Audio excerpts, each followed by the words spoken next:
For 40 years, 8,750 hectares of pristine forest were submerged under this artificial lake. As the water levels rose, 200,000 giant trees died, leaving behind a haunting, desolate sight. All attempts to save the area were unsuccessful. In the end, the only solution left was to remove the very thing that caused the disaster, the dam. In 2010, the wall was breached. As the waters receded, scientists braced themselves for a lifeless landscape. But instead, they witnessed an extraordinary biological phenomenon. This is the story of how Australia corrected a colossal mistake, and the price paid for nature to return. Let's rewind to 1971. In the Goulburn Valley, northeastern Victoria, the government at the time had a grand ambition to control nature. They needed water for agriculture, livestock, and tourism. Their solution was to build a dam across the natural flow, creating Lake McCowan. On the drawing board, it was a masterpiece. But in reality, it was a disastrous mistake for this land. When the dam was completed and the water rose, it flooded an area twice the size of many European cities. Beneath that cold water was a complex swamp forest ecosystem that had existed for thousands of years. The massive red gums, which had been the lifeblood of the land, began to suffocate. The demise of this ecosystem did not happen immediately, but rather over a prolonged and harsh process. Red gums need floods to reproduce, but they also need dry periods to breathe. When permanently submerged, their roots rotted. 200,000 giant trees were destroyed. They turned into dry, lifeless trunks sticking out of the water, creating a bleak scene that locals called the dead tree forest. The lake loses around 50,000 megaliters of water every year due to evaporation. To put it into perspective, the water lost annually is enough to fill 20,000 Olympic-sized swimming pools. While farmers lacked water, this reservoir wasted the most precious resource. The environmental disaster escalated in the 1990s. Due to the shallow, warm, and stagnant water, nutrient levels increased, leading to an explosion of blue-green algae. Blue-green algae are not plants. They are cyanobacteria capable of photosynthesis. When they thrive, they turn the surface of the lake into a thick green scum. The toxins from the algae are potent, capable of damaging internal organs and the nervous system of any creature that drinks the water. Fish die in droves, washing up on the shore. Birds flee. Lake McCowan, once a dream for recreational paradise, had become a serious threat. However, the most dangerous culprit lurking beneath the surface was not the algae, but the European carp. This invasive species is the worst offender in Australia's freshwater systems. With an incredibly fast reproduction rate, carp had turned Lake McCowan into their own private habitat. With their habit of digging up the lakebed in search of food, millions of carp stirred up the bottom continuously, blocking sunlight, eliminating native aquatic plants, and increasing the water turbidity to record levels. Lake McCowan became a waterlogged desert, where only carp and toxic algae thrived. The native ecosystem had completely collapsed. By the early 2000s, the government faced a major economic and ethical challenge. To maintain this polluted lake, they had to spend hundreds of thousands of dollars each year on water pumping and algae treatment, but the irrigation efficiency was nearly zero. This was a prime example of sunk costs continuing to pour money into an ineffective project simply because too much had already been invested. A shocking report in 2004 revealed that if the dam remained, the economic and environmental damage would last forever. But if it were demolished, the initial cost would be very high, and the opposition from the community would be fierce. Many locals had become accustomed to the lake. They feared property values would drop, losing their fishing spots, and worried about an unsightly swamp appearing right in their backyard. The heated debate lasted for 5 years. But in the end, scientific data and economic reasoning persuaded everyone. In 2009, the Victorian state government approved a budget of 20 million Australian dollars, approximately 15 million US dollars at that time, for the project to dismantle the dam and restore the ecosystem. This was a historic decision. At that time, there were very few precedents in the world for dismantling a large-scale dam just to restore the environment. Australia accepted the role of pioneer, even though the outcome was uncertain. The work began not with excavators, but with meticulous hydrological calculations. If the water was released too quickly, the downstream farmland would be washed away, causing severe erosion. If it was too slow, the ecosystem wouldn't have time to respond. The engineers dug a massive drainage channel through the dam. When the water finally receded, the scene that emerged left many people holding their breath. A vast lake bed, cracked, barren, and lifeless. Not a blade of grass. The topsoil had been compacted and stripped of nutrients after 40 years of submersion. Experts called this a biological desert, but the draining also served another critical yet necessary purpose: to remove the carp.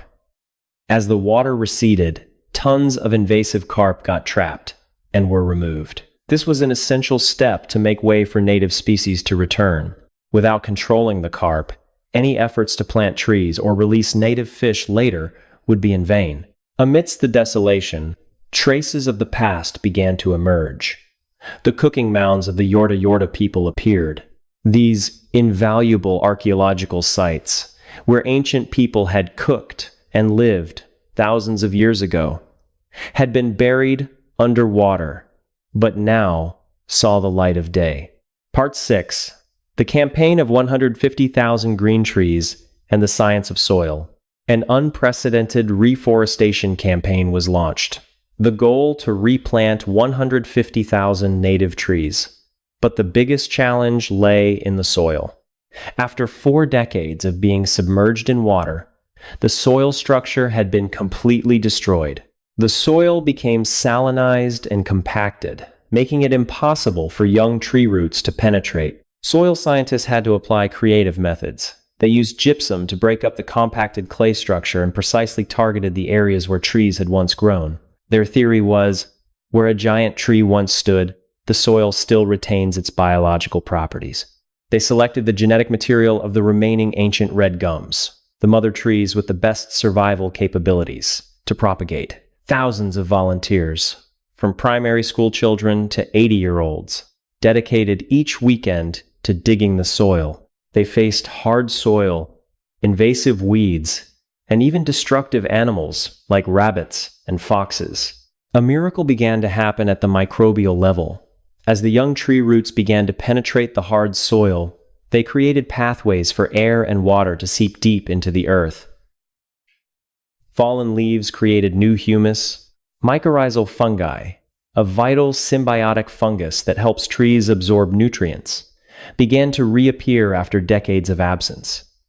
This was a sign that the life of the soil had started to return. When the water returned in its natural cycle, wet in winter, dry in summer, the true miracle began. The planktonic wetland system worked through a biological explosion mechanism. As the cracked soil oxidized and mineralized organic matter, when the floodwaters arrived, they released a huge amount of nutrients immediately. This bloom stimulated the reproduction of billions of plankton. This abundant food source attracted insects, frogs, and, in turn, birds. The number of bird species recorded skyrocketed from a few dozen to over 190 species. Most notably, the return of the sharp-tailed eagle, the largest predatory bird in Australia. But the most exciting story belongs to the microbat. The dry tree trunks that people once wanted to cut down for aesthetic reasons turned out to be the perfect hiding spots for this tiny bat species. Scientists discovered that every night, thousands of bats flew out from the hollow, dry trees to consume tons of harmful insects. Without those trees, ecological balance could not be restored. And let's not forget the regent honey eater, one of the most endangered bird species in the world. Only a few hundred remain in the wild, and their choice of Winton Wetlands as a stopover station was a signal that reverberated across the global conservation community. Underwater, native fish species that had disappeared returned, especially the Murray cod, the largest freshwater fish in Australia, capable of living up to 50 years and weighing up to 100 kilograms. The return of this fish species is proof that water quality has significantly improved, with no more toxins from blue-green algae. The revival of Winton Wetlands carries a global significance far beyond the scope of Australia. It is becoming a model for the concept of green carbon in freshwater environments. Recent studies from Deakin University, conducted right at the wetlands, show that wetland areas can store carbon in the soil up to 30 to 50 times more effectively than tropical forests on the same area. When Lake Macoan was a stagnant reservoir, it emitted methane, a greenhouse gas that is 28 times more potent than CO2. But when transformed back into a wetland with vegetation, it reverses the process, absorbing CO2 from the atmosphere and trapping it in the sediment.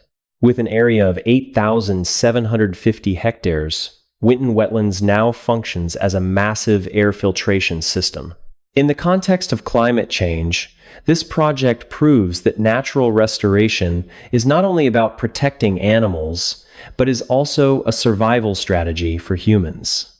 Economically, those who once opposed the project have now changed their views. Winton Wetlands is no longer an expensive lake. It has become a world-class ecotourism destination, uniquely blending nature and contemporary art. The management team had a clever strategy: turn the desolation into art. Instead of hiding the old ruins, they invited international artists to celebrate them. The most notable is the piece on the old water tower by artist Guido van Helten. He painted portraits of 3 local firefighters on the enormous concrete water tank, creating an emotional visual masterpiece amidst the vast grasslands. Or the Dream Bridge and the giant bogong moth sculptures honoring indigenous culture.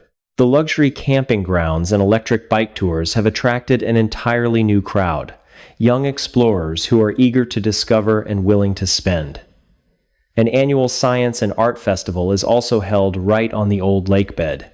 The latest figures show that visitor numbers have surpassed 70,000 per year, generating an estimated revenue of more than $15 million for the local economy. Property values around the area not only didn't decrease as initially feared, but they have also increased thanks to the unique natural landscape. From a financial burden, this land has become a green economic driver. The story of Winton Wetlands is not unique. It marks the beginning of a global movement that is spreading the dam removal movement. In the U.S., the world is witnessing the largest dam removal project in history on the Klamath River, where 4 giant dams are being removed to protect salmon species. In Europe, more than 6,000 river barriers were removed in 2023 to restore free-flowing rivers. However, Winton Wetlands still holds a special place in this global picture. While other projects often focus on river flows, Winton focuses on restoring the function of static wetlands. The lessons from Winton are being studied by scientists from Japan, South Korea, and Brazil. They are learning how to treat salinized soils, control invasive carp, and mobilize communities to participate in reforestation efforts. Winton Wetlands has transformed from a local issue into a global laboratory. 15 years after the dam removal event, if you stand in the center of Winton Wetlands today, you will no longer smell the mud or see the polluted water. Instead, you'll inhale the scent of eucalyptus oil in the wind, hear the resonating calls of thousands of waterfowl, and witness the vast green of new life. This land is now not only a sanctuary, but also a safe haven for the future. As Australia's climate grows hotter and drier, Winton Wetlands, with its ability to regulate microclimates, will become a lifeline for countless animal species. Humankind made a mistake when it tried to bind the water in 1971. But we also demonstrated courage when we admitted that mistake in 2010. And nature, with its boundless grace, responded with a miraculous result. From an expensive lake to a treasure trove of biodiversity. That is the power of restoration. That is the message, that it is never too late to repair the damage we've caused to our planet. We are living in an era where construction is no longer the sole measure of development. Sometimes, removing outdated barriers is the way we build a more sustainable future. How many dams, how many walls separating nature are waiting to be removed around the world? The answer lies within us. Share your thoughts on this miraculous revival in the comments. Don't forget to subscribe to explore more extraordinary stories about our planet.